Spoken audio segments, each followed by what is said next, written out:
Hi everyone, it's Keira and welcome back to my channel. So we've just had the Belgian Grand Prix and it was, again, not amazing, but it wasn't too bad. So anyway, for today's video, I am going to be doing my tail end race review for the Belgian Grand Prix. If you do enjoy this video, please give it a thumbs up and subscribe down below.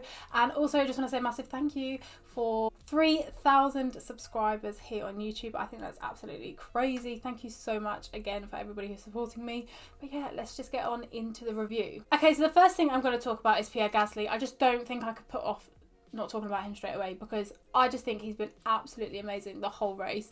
Obviously the race wasn't amazing, it's never really that incredible around Spa, but Pierre Gasly made that race. So he went on kind of like an alternate strategy. He didn't pit under the safety car because he started on the hards, so I guess they were kind of, you know, they wanted to eke them out further, which I completely understand. So we were a little bit worried, like, oh my gosh, is Pierre, like, is this going to work? He was running up like P4 and then he pits and he goes literally last. Checo was also on a very similar strategy. I would give props to him as well, but Pierre kind of outshone him, but obviously still well done to Checo, but Pierre was just like on another level. So he pits, comes out literally last. I'm like, oh my god, like, I'm a little bit worried now, and he just storms up the field and the overtakes were incredible, like absolutely incredible. We're at the stage in Formula 1 now where we know the top three is going to be, it's going to be in this order of Lewis, Valtteri and Max, so we just know, we knew that was going to happen. So it's actually nice to see a bit of a midfield battle, and Pierre really gave that to us today. The fight up Eau Rouge with Checo as well. Let's just talk about that for a minute.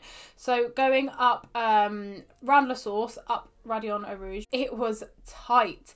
And I didn't realise it was that tight. When I first saw the overtake, I was like, oh my gosh, Pierre, that was absolutely amazing. I was on the edge of my seat. But then you watch the replay, like, on board with Pierre, and not going to lie to you, Checo really squeezed him into the wall.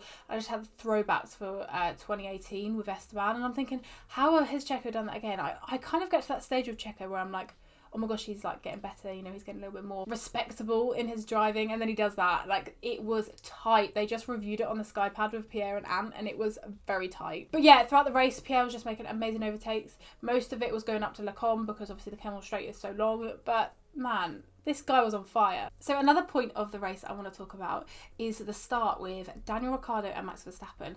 So this was coming probably out of the Kemmel Straight after Daniel kind of saw a gap. He kind of went up the inside of Max. Max then stuck there, so then Daniel had to go off wide a little bit, and then the next corner Max went wide a little bit, and it was so good to see because it was very harsh racing, but none of it was unfair or anything like that. Like, it wasn't anything too much or anything, you know, sometimes you see things that are a little bit like, whoa, you should not have done that, but it was amazing. They had such good overtakes and all of it just seemed really respectful but proper hard racing, and it just reminded me back to the Red Bull days of them two racing hard and racing well together, because we have not seen Daniel up there in that Renault fighting anywhere near Max Verstappen, so to see that was actually quite nice. And then moving on to the end of the race with Daniel and Max. Daniel was getting so close at the end of the race. I think it was the last 10 laps or so.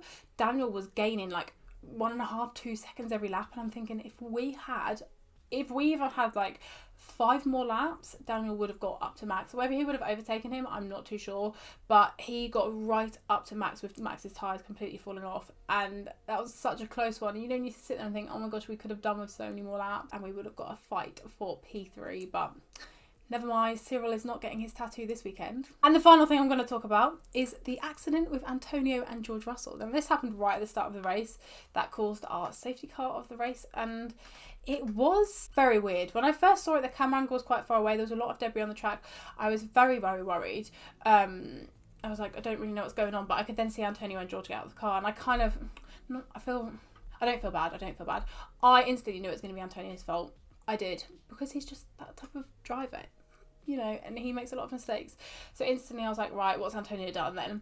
And he just completely lost it. I don't know how he lost it there, but he did. He had a big snap of oversteer and then went into the wall, and George unfortunately got collected. And this is one thing I want to pick up on, the fact that the tyre came off, and we've seen that so much this season where the tyre tethers are not working properly, and I don't think it's really been picked up on as much as it should, because the tethers on them tyres, I mean, like, normally we would see quite big accidents but the tyres would stay on the car obviously the tether would come out, the tyre would be at the end. But we've seen so many times, like Antonio's crash wasn't like really, really high speed. He was just coming out of a corner, and I'm just so confused as to why these tyres are not staying on this car, and then the tether is not working. And I think it needs to be looked into a lot more than what people are talking about it. People are literally ignoring it, but the tethers, they're not working, and unfortunately that took Antonio and George Russell out of the race very early on. Okay, so it's predictions time now. As you probably do know if you watch my tail reviews, but if you don't, I do my predictions every week for the race after, and then I will talk you through them and see whether I got them right. And this week it was not as good as last week, let's just say that. So for qualifying, I said Lewis Hamilton in P1, Lando Norris in P2, and Valtteri Bottas in P3. I know Lando Norris drives very well around Spa, as he did this race, so I thought maybe, you know, he'd do something, but unfortunately he didn't. It was Lewis Hamilton in P1, Valtteri Bottas in P2, and Max Verstappen in P3. So for the race, I said Valtteri Bottas would win, Max Verstappen would be P2, and Lewis Hamilton would be P3. Now, I think I just said this because I thought something might happen to Lewis. He can't win every single race, but that wasn't the case. Lewis did win the race. I kind of knew it was going to happen, but I kind of wanted something else to happen, you know, being like in that neutral headspace. But unfortunately, it's not unfortunately, but the race ended in Lewis Hamilton P1, and Valtteri Bottas P2, and Max Verstappen P3. For fastest lap, I said Lando Norris. I kind of thought he may be like P5, P6 area, and he would go for a fastest lap. It was actually Daniel Ricciardo. Nobody pitted to go on and do a fastest lap run. Everyone was kind of already on their strategy, so nobody done that, and Daniel Ricciardo in P4 picked that up. But the one thing I did get right was who would retire first. Kind of got it right. I said Antonio Giovinazzi, and technically it was Antonio Giovinazzi if you do not include Carlos Sainz, and we're just not going to include Carlos Sainz because unfortunately he did have that issue before the race. But I'm going to say I got that right because I want to say I've got that right, but it was Antonio Giovinazzi. So my predictions for Monza next weekend. Now I haven't gone bold, but I've gone something where I think this could be realistic. So for qualifying, I've said Lewis Hamilton P1, Valtteri Bottas P2, and Daniel Ricciardo P3.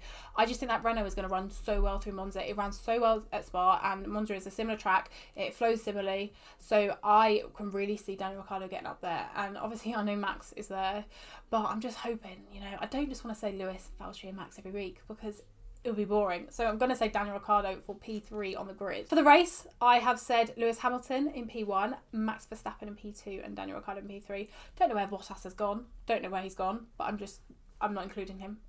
Something might happen, and I do think Max is going to come up. Say if Max, you know, qualified P4, I think he will still come up and probably get P2. For fastest lap, I've said Esteban Ocon purely because he is in that other Renault, and I just believe that they've got so much speed, and if Daniel can do it this weekend, then Esteban can do it next weekend. And to retire first, I've said Sebastian Vettel.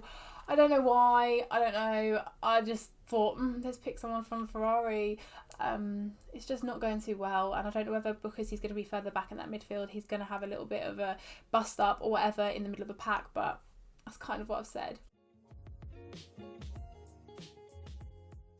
But overall, the weekend was good. It was good racing this weekend, but obviously we cannot forget the tragedy of last year, which was the fatal crash we had in Formula 2, and it has been looming over everybody throughout the whole weekend. It's difficult to come back to Spa. I think it's difficult for everybody. It's really difficult for me as well. So I can't imagine what it's like for someone like Charles Leclerc or Pierre Gasly or Esteban Ocon or even Natalie, who came back, Antoine's mother, and obviously it was so lovely to see Juan Manuel Correa come over for the weekend. So it was a weekend for reflection, and you know, we've got to remember that these drivers are putting their lives on the line, and it's not just a race, and it's not just getting in the car and going down the road.